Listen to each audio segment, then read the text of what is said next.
हमारी सुनो news channel के सभी दर्शकों को हमारी ओर से नमस्कार, सत श्री अकाल, आदाब। आप देख रहे हैं हमारी सुनो न्यूज़ चैनल। देखिए ये आगे की खास खबर। असदुद्दीन ओवैसी जी। मोहतरम चेयरमैन साहब, आपका बेहद शुक्रिया कि आपने मुझे सदर जमहूरिया के खुतबे पर बोलने का मौका दिया। सर, मैं हस्बे आदत और हस्बे रिवायत उसकी मुखालिफत में खड़ा हूं और सदर जमहूरिया के खुतबे को अगर आप देखेंगे सर, तो उसमें पूरे खुतबे में लफ्ज़ मुसलमान तो छोड़िए, लफ्ज़ अक़लियत भी इस्तेमाल नहीं हुआ है। और मैं बड़ी जिम्मेदारी के साथ आपके सामने अर्ज कर रहा हूं कि भारत में 14% मुसलमान जो आबादी के लिहाज से 17 करोड़ आते हैं, वो आज पिछले 10 साल में नरेंद्र मोदी की सरकार में अपने आप को एक गैर यकीनी कैफियत में पाते हैं। अपने सोचते हैं कि हमारी शनाख्त को खतरा है, हमारे वजूद को खतरा है। और मैं बड़ी जिम्मेदारी के साथ कह रहा हूं कि जज्बात में लाए बगैर कह रहा हूं कि आज 17 करोड़ मुसलमान अपने आप को ऐसा समझते हैं कि जिस जमाने में हिटलर के जमाने में यहूदी अपने आप को समझते थे। और उसकी मैं बताता हूं क्यों समझते हैं, बताता हूं आपको चंद मिनट में। सर, मिसाल के तौर पर आप देखिए खुतबे सदारत के हिस्से तहरीर का 32वां पैराग्राफ, 32 पैराग्राफ में ड्रॉप आउट रेट का जिक्र हुआ, स्कूलों में इंदराज यानी एनरोलमेंट का जिक्र हुआ, एससीज का नाम लिया गया, एसटीज का नाम लिया गया, ओबीसीज का नाम लिया गया। लफ्ज अक़लियत का नाम नहीं लिया गया, मुसलमान तो छोड़िए। और सबसे ज्यादा ड्रॉप आउट इस मुल्क में अगर स्कूलों में है तो मुसलमानों में है। सबसे कम एनरोलमेंट अगर है तो मुसलमानों में, हायर एजुकेशन में। गवर्नमेंट का डेटा है सर कि मुसलमानों का जो स्टूडेंट ड्रॉप आउट है वो 14.42 से क्लास 1 से शुरू होता और वो क्लास 6 और 8 को पहुंचे अब तक वो 10.76 को पहुंचता है। ये गवर्नमेंट का डेटा है। यानी क्लास 1 से क्लास 6 और 8 तक ये हाल है। आपने क्या किया सर इस बजट में?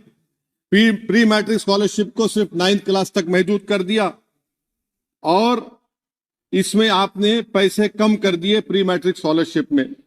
और सर 2022-23 का बजट आप देखिए, 5026 करोड़ रुपए दिए गए थे, जिसमें से सिर्फ 663 करोड़ इस्तेमाल हुए। अब आप आ जाइए सर, AISHE का डेटा है कि हायर एजुकेशन में मुसलमानों का 8.5 ड्रॉप आउट रेट हुआ है। 2020-21 में गवर्नमेंट का डेटा बता रहा है कि 1,80,000 मुसलमान हायर एजुकेशन में नहीं है। प्री मैट्रिक स्कॉलरशिप को आपने 423 करोड़ था, उसको आपने इस साल 326 कर दिया। मौन आजाद फेलोशिप को 45 करोड़ कर दिया।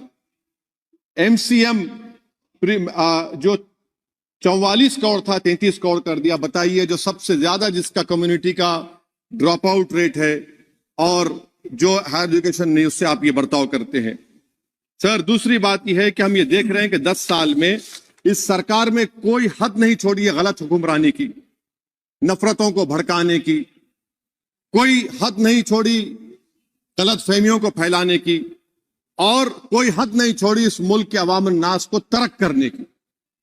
इस 10 साल में हमने क्या देखा सर? जमहूरियत हमारे वतन अजीज की को बचाना बहुत जरूरी है। ये गरीबों के लिए और कमजोरों की एक बहुत बड़ी ताकत है।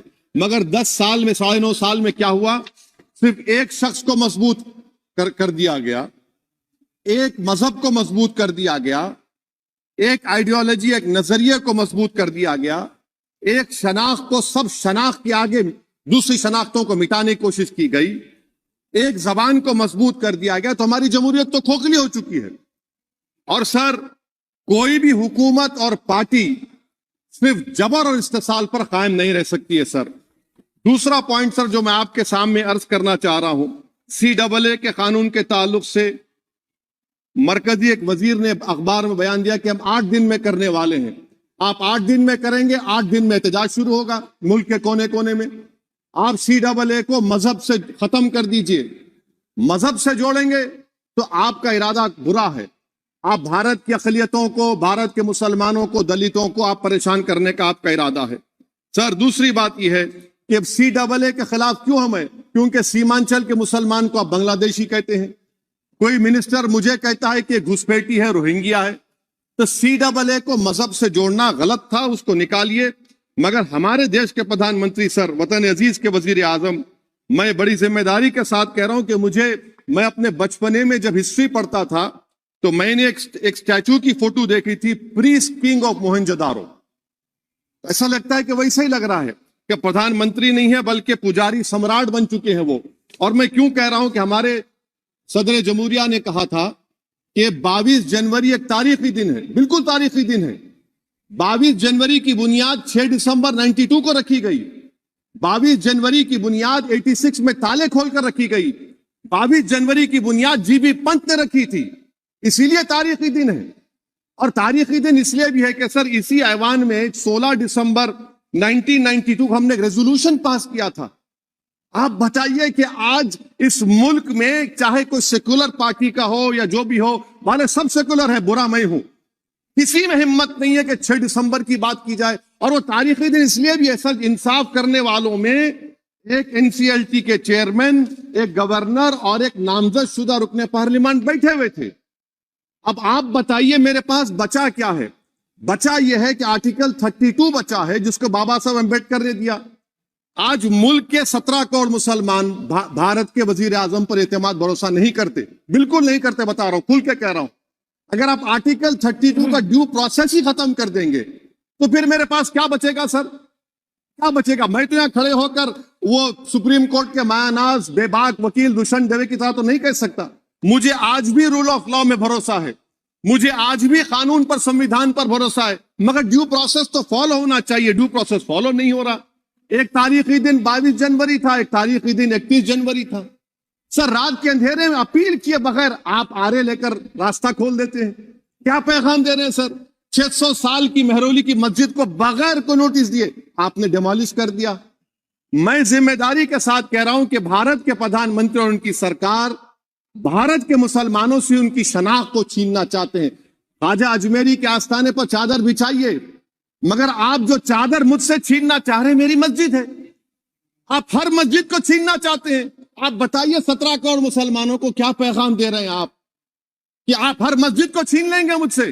फिर मेरा वजूद किस माने रखता है? मेरा शनाख्त क्या माने रखता है? रूल ऑफ लॉ क्या माने? अच्छा 1991 के प्लेसेस ऑफ वर्शिप एक्ट पर क्यों नहीं बोलते आप लोग? आप उस पर कायम है नहीं है। आप 500 साल की बात करते, मैं आपसे कहता हूं भाई 500 साल पे मत जाइए, बौद्ध पे जाइए, जैनिज्म पे जाइए, शैविज्म पे जाइए, कहां रुकेंगे? अरे इस देश को आजादी मिली 47 में, संविधान मिला हमको बाबा साहब अम्बेडकर का बराबरी का। उससे पहले तो राजा रजवाड़े थे, जमहूरियत नहीं थी, लोकतंत्र नहीं था, मगर आप उसको उस बारे में लेके जाते। अरे 500 साल आगे क्या होगा बताइए? आप किसी एक सिविलाइजेशन, सर अंग्रेजी में किसी ने कहा था civilization can not be rewritten by hatred, history can not be corrected by demolition. आप ये नहीं कर सकते। और मैं उम्मीद करता हूं कि जब मौर्ख तारीख लिखेगा, नरेंद्र मोदी इस मुल्क में तारीख लिखना चाहते हैं। क्या तारीख लिखना चाहते हैं? कि मैंने इस देश को, गांधी अंबेडकर के देश को मैंने हिंदू राष्ट्र बना दिया। मैं उम्मीद करता हूं कि हमारे भारत के हमारे हिंदू भाई देश के प्रधानमंत्री की सोच को नाकाम करेंगे। उन पर है, अब देखते हैं क्या होता है। सर नेबरहुड फर्स्ट की पॉलिसी है। नेबरहुड फर्स्ट क्या हो रहा है सर? हम सोशल मीडिया के जरिए फॉरेन पॉलिसी चला रहे हैं। मालदीव छोटा मुल्क, वो हमको आंख दिखा रहा है, चीन की गोद में बैठ गया। हमारे लद्दाख में हमारे जो लोग जानवर को लेकर घास चराए जाते, वहां पर चीन की आर्मी आके रोक रही। बताइए, बांग्लादेश चीन की गोद में बैठा हुआ है। आप गैलेंट्री अवार्ड दे रहे हैं, क्यों दे रहे हैं? कि चीन बैठा हुआ है। तो आपका बफर जोन गया कहां भाई साहब? आपका बफर जोन तो कहां गया नहीं मालूम, गायब हो गया बफर जोन। और दूसरी बात सर, आप ये भी देख लीजिए कि यहां पर मैं आपको इंपॉर्टेंट पॉइंट ये बताना चाह रहा हूं सर। ये हम बोलते हैं India middle east economic corridor, कितना पैसा है बताइए? वो नहीं बताया जाता। अच्छा सर, सबसे तकलीफ दे बात मेरे लिए है कि भारत ने यूनेस्को का इलेक्शन पाकिस्तान से हार गया। हम पाकिस्तान से हार गए, ये आपकी फॉरेन पॉलिसी है।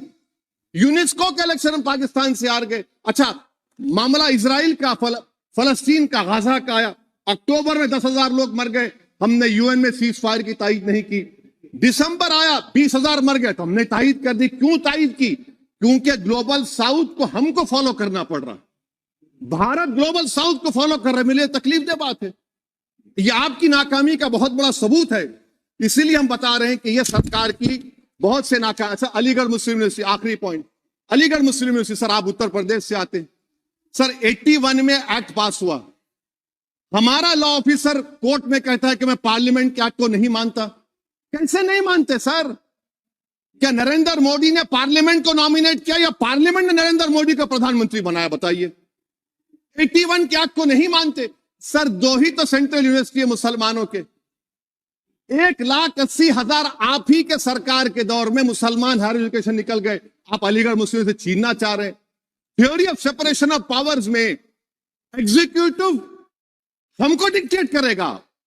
मेरी आवाज तो पार्लियामेंट है, अब मेरी आवाज के खिलाफ एग्जीक्यूटिव सुप्रीम कोर्ट में बोलता है। अलीगढ़ मुस्लिम यूनिवर्सिटी से इतनी नफरत क्यों है आपको? वहां पर तो हिंदू भाई भी पढ़ते हैं। सर, ये अलीगढ़ मुस्लिम यूनिवर्सिटी का मामला है सर। तो मैं आपसे इस बात पर, इस शेर पर अपनी बात को खत्म कर रहा हूं सर। आप भी उर्दू दां हैं जी। मसीहाओं को जब भी आवाज दी है, अहमद फराज का शेर है जी जी, मसीहाओं को जब भी आवाज दी है, पलट कर आ गए हर बार कातिल। मसीहाओं को जब भी आवाज दी है, पलट कर आ गए हर बार कातिल।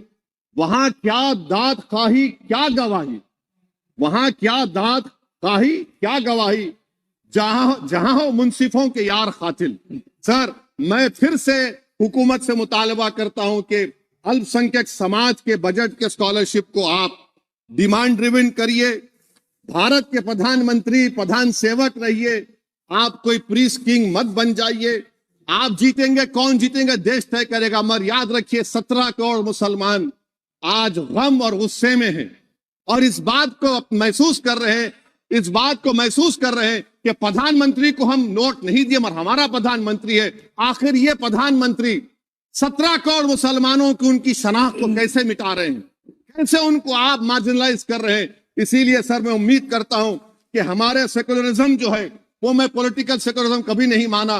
जो सेकुलरिज्म संविधान में लिखा गया उसकी हिफाजत करेंगे। मुल्क अहम है। वरना याद रखिए, आप चुनाव जीते या हारे, मगर अगर आप 17 करोड़ एक जनता को आप गैर यकीनी कैफियत पैदा कर देंगे, ये देश के हित में नहीं होगा।